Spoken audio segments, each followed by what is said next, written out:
Hi there, I'm Ken Lammers. This is Commonplace Catholic, and peace be with all y'all. Today, we're going to talk about saints. So let's get to it. Lord Jesus Christ. युगान युग तेरा ही है. Ilekroć bowiem sprawujemy pamiątkę ofiary Chrystusa. Kweli ni vema na haki tukushukuru daima na popote, Bwana Baba mwema. 主の御体と御血になりますように。Okay, so saints. I mean, you've all heard them, St. Michael, St. Thomas, you know, whatever. There's a bunch of lists and lists of saints out there.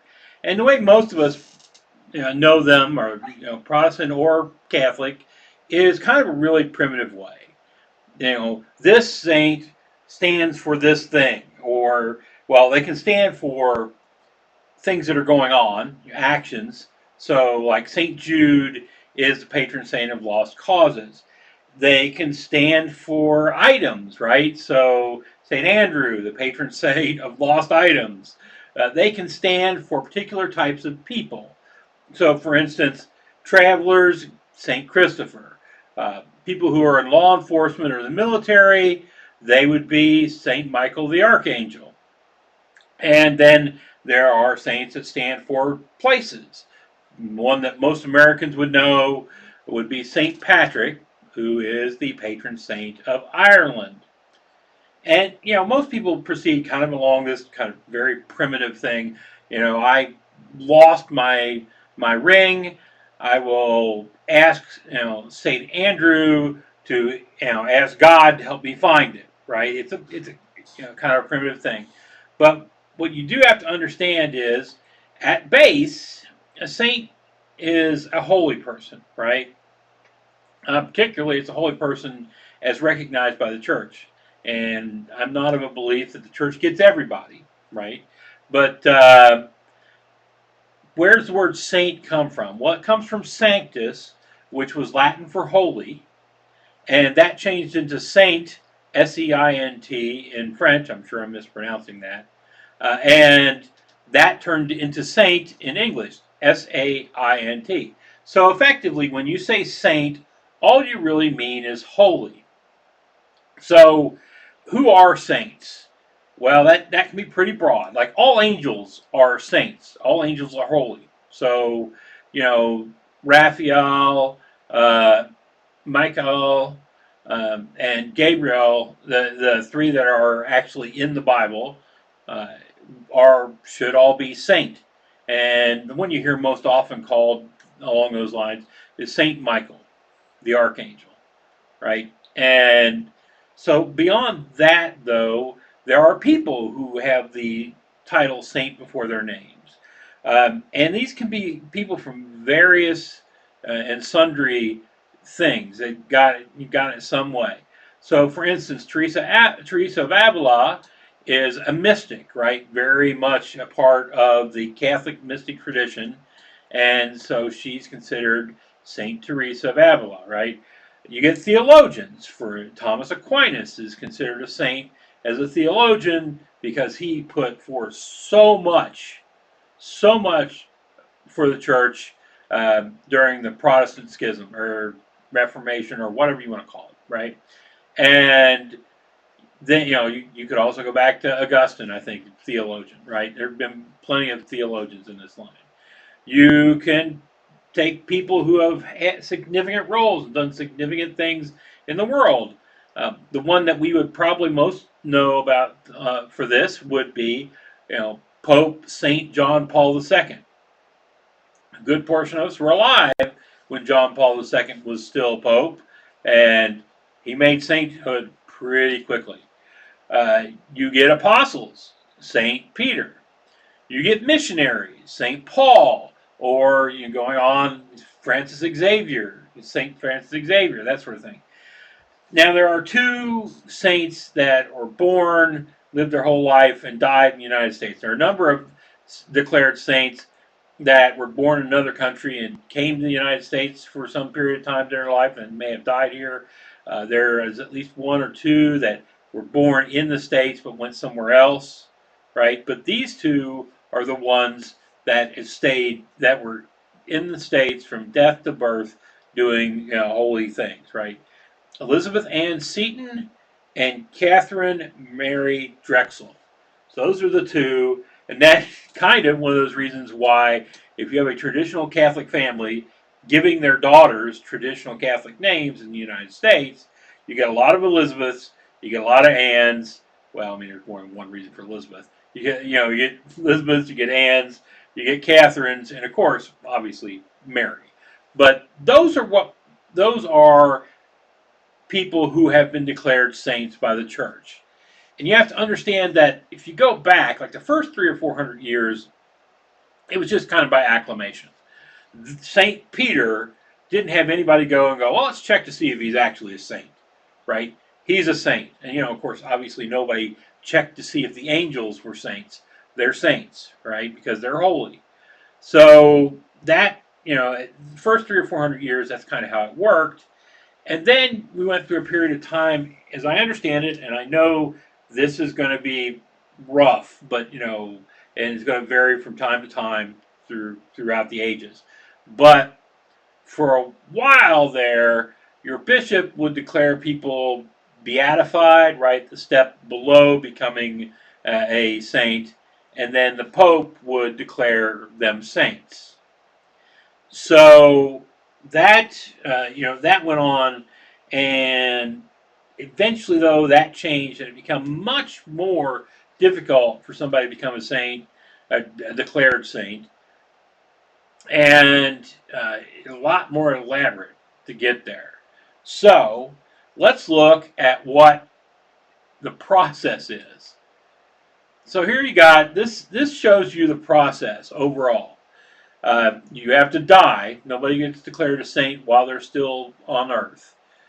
You have 5 years that you're not allowed to be declared a saint, although my understanding is the Pope can waive that.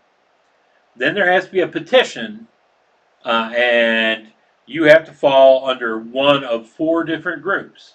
You have to be a person who has shown all the Christian virtues, and strongly shown them. Faith, hope, charity, prudence, justice, temperance, and fortitude. Right? You're somebody that's strong in all the Christian virtues. Or you have a saintly reputation. I'm not sure exactly what we mean by saintly reputation. I imagine this is something that alters through time and depending on who's doing the reviewing, right? But you have a saintly reputation. Or, most recently, and this was added on by Pope Francis, you have given your life for another. This is the example that I saw for this was a lady who had skin cancer but would not get it treated because she was pregnant and it would harm her child. And by the time that she gave birth to a healthy child, the skin cancer was too far gone and she died, right? That falls under this. It was done as a part of their belief in Christendom, Catholicism, etc., part of their faith. And then there's, of course, martyrdom. You die specifically for the faith. Some king or congressman or something has decided that you need to be gone because you are a strong Catholic, a strong Christian. So let's talk about the petition process. The petition process, as you see right here, is, let me pull that up for a second. You start out with basically some organization in the Catholic Church puts you forward. Now, the bishop can do this himself, but I think most of the time there's some organization in the church that puts you forward. This can be something like the Knights of Columbus, a fraternity group in the church. It could be something like Opus Dei, a group of laity that form a strong community in the church. It could be the Franciscans or the Dominicans, different monks, right? That sort of thing. And as I said again, the bishop can do it themselves. Now, if they're being put forward, a postulator is assigned to make their case. A postulator is just a fancy word for an advocate. basically what could be a lawyer, but we'll say advocate, right? So that person brings it to the bishop, and the bishop does a consultation. In his consultation, he talks to various people around and sees, well, I mean, it looks like maybe this is right, and he also sends it off to the Holy See, the Vatican, and he gets a nihil obstat from the Vatican, the Holy See, which basically is saying we don't see any objection. It's not an approval, not saying we're going to make this person a saint. It just says we don't see any objection to you going forward with what we know at this point, right?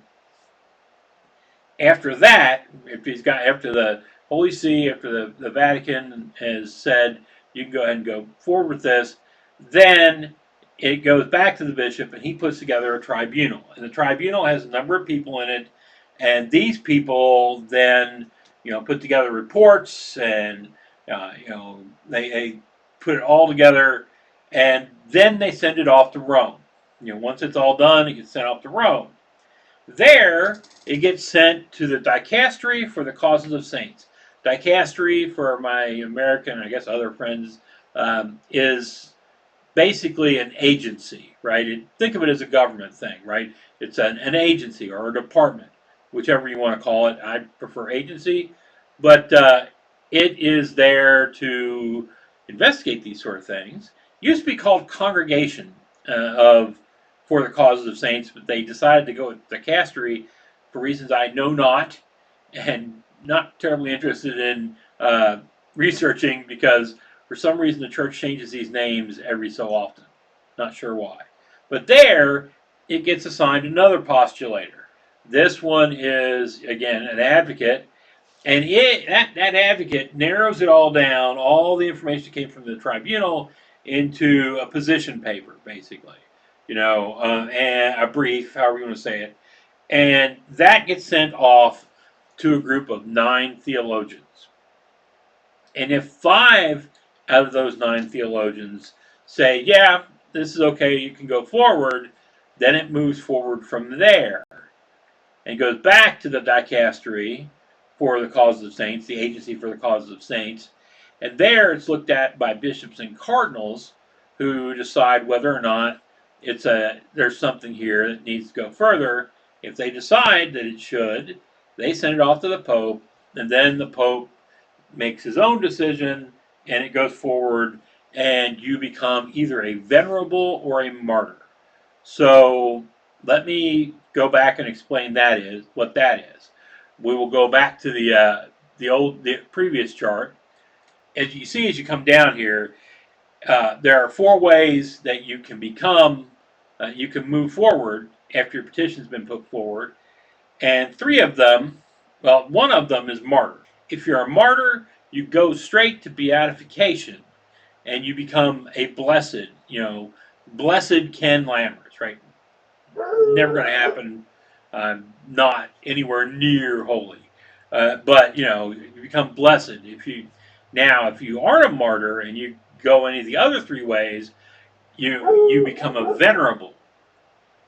And a venerable is somebody who needs a miracle attributed to them to get to beatification, to become a blessed. So you're a venerable. Say, I become a venerable after I'm dead because I've done, let's say I have saintly reputation. Again, not true, but I become a venerable. Then someone has to ask me to intercede on their behalf with God, and a miracle has to come out of that intercession that has been asked for. Next, we're into the grounds of what is a miracle. Here are miracles. Of course, a miracle itself is something that has to be attributable to the divine power. It has to be attributed to God. It has to be beyond nature's ability or beyond natural order. It has to be extraordinary. It's not going to be you're walking down the street and you need a ride home, and suddenly the world's last, payphone just appears in front of you at a corner somewhere, and there happens to be 50 or 75 cents on the ground right in front of it. I'm not sure how much you have to use on a payphone, whatever ones are left anymore. But yeah, you put that in and you're able to call for help, get somebody to pick you up.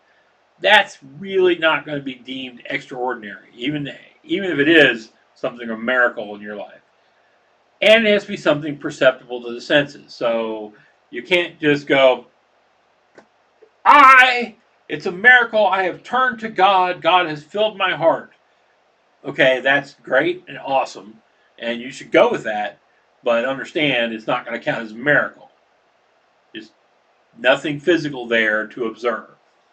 So the majority of miracles in the modern world are going to be medical miracles, right? So in medical miracles, there's like a list of it. It has to be uncurable or something that, the prognosis is long-term bad, something along those lines. And the three things that come out of it is, A, raising the dead is a miracle. Well, it's always been a miracle, although nowadays, most of the time you see raising the dead is like, clear, and they come back. But, so there's not a whole lot of raising the dead miracles. Curing something that is uncurable, again, this is difficult nowadays, right? You say somebody's in early stage 4 cancer, as I understand stage 4 being the ultimate, we can't cure it, you're done, right?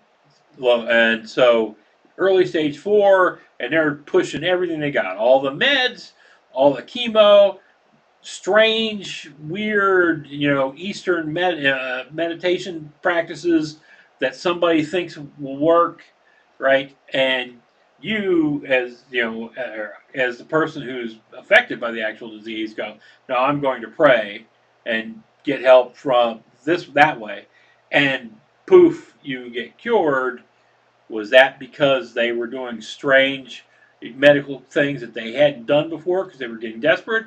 Or is that because you prayed and got intercession through the person that once become a saint or who being pushed for sainthood? Hard line to make, right? Then there's instant recovery. The requirement that it's instant recovery, it's not going to be something where you're in, early stage 4 cancer, and over a 3-year period, it slowly goes into remission, right? That's not going to be considered a miracle. It's going to be considered your body has actually done, and the medicine has actually done something that's brought you back, right? So we get past the incurable part. Second is it has to be documented by medical authorities. You can't just go out and live as a hermit in the woods and say, I've been cured from my cancer. No, you have to have doctors actually looking at you going, okay, what in God's green earth, happened here, right? That sort of thing. Can't be a medical condition. It has to be a physical condition. Can't be something where you're, a paranoid or something like that and it goes away, right? Because that's not going to be provable. That's something in your head, not actually something that can be perceptible to senses. Cannot be your miracle can't be attributable to treatment. Has to be sudden or immediate. Has to be a full recovery. You can't go from stage 4 cancer back to stage 1, right? It's got to be gone, just gone. And it has to be lasting.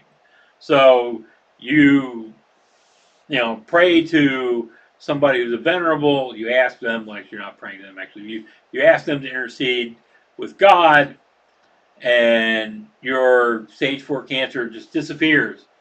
But then it's back the next week, right? That's not going to count as a miracle because it was not gone completely, didn't stay gone. So that's kind of, and this is incredibly stringent, that's where it is right now for miracles. This is what you need to look towards. And as you might imagine, there is actually a way that this is checked. This is specifically for medical ones, right? But I'm sure there's a similar sort of thing if you have a miracle it's not medical. So the bishop has to put together a report, right? Well, actually, it's put more than one report, and at least two of them have to be medical, saying, yeah, this is a miracle. We don't know how this happened. Complete remission from cancer, like in a week. There's no way this is physically possible. That sort of thing. Then that gets sent off to the Vatican, I think to the dicastery again, the agency for the causes of saints, and 7 experts have to look at it and go, and medical experts have to look at it, and 5 of them have to say, yeah, that's a miracle. Used to be it was 4, and then for some reason in 2013, Pope Francis decided it has to be 5. It has to be 2/3. Used to be a majority, now it has to be 2/3. And if those 7 experts, 5 of those 7 experts say, yeah, it's a miracle, it then goes off to a commission of theologians who look at it again and try to figure out, well, okay, is this consistent with Christendom and our beliefs and our faith and all this sort of stuff? And if they say yes, then it's a declared miracle. And it can count towards your becoming a saint. Now, here we are with that again. We're back to the original chart. And you'll see that you get venerable, and then you get that miracle, and you get the beatification.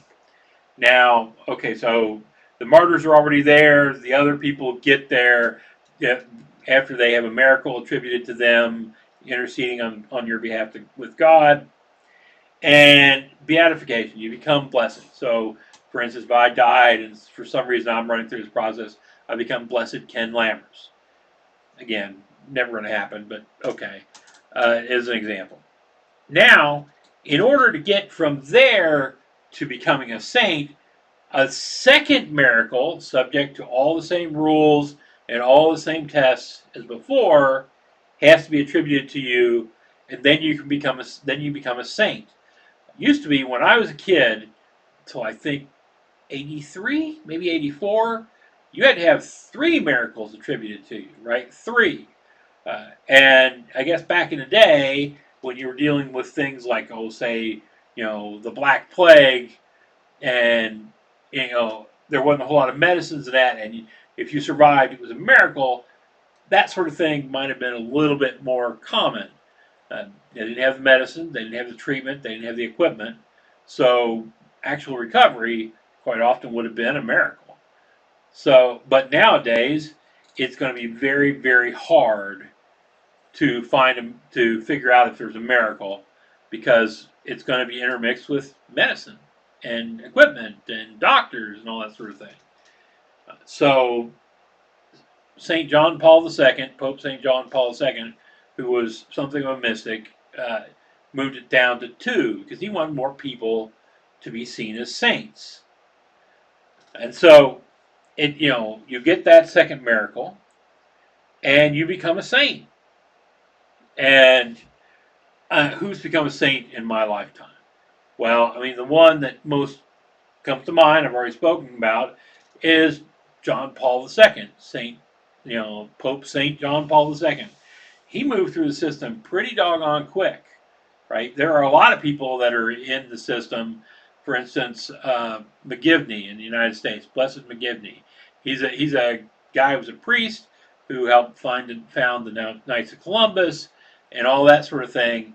And he's made it to blessed, but he's not made it beyond. That means there's been 1 miracle attributed to him, because he didn't die by martyrdom. 1 miracle attributed to him, but there's not been a second, so he's not gotten there. That's pretty much the whole saint process. I mean, obviously, if you make it through this screening and have 2 miracles attributed to your intercession with God, you are, somebody deserves to be referred to as holy, a saint.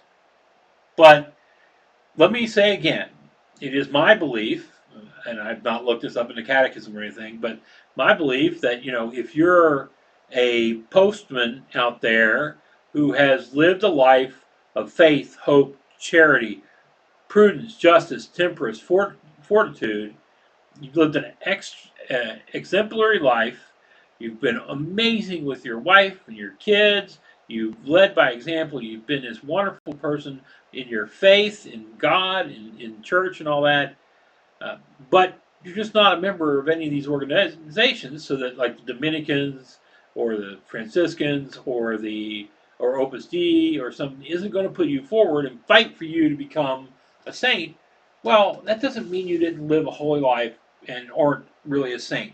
It just means you're not going to be an acclaimed saint. I suspect that after you move past the mortal coil, you probably aren't all that concerned about it. You're whatever heaven is, you're there, or purgatory, or wherever, and you're moving forward that way. But those kind of people are out there. I'm sure there are a lot of them out there. All right, so that's it about saints. You've now seen the process, and you now know that if somebody in the modern world gets declared a saint, well, that's pretty impressive. So another week has gone through in our journey to figure out what we can figure out about the church and about the faith. And I think I'm done for this week. God be with you, folks, and I'll see you next time.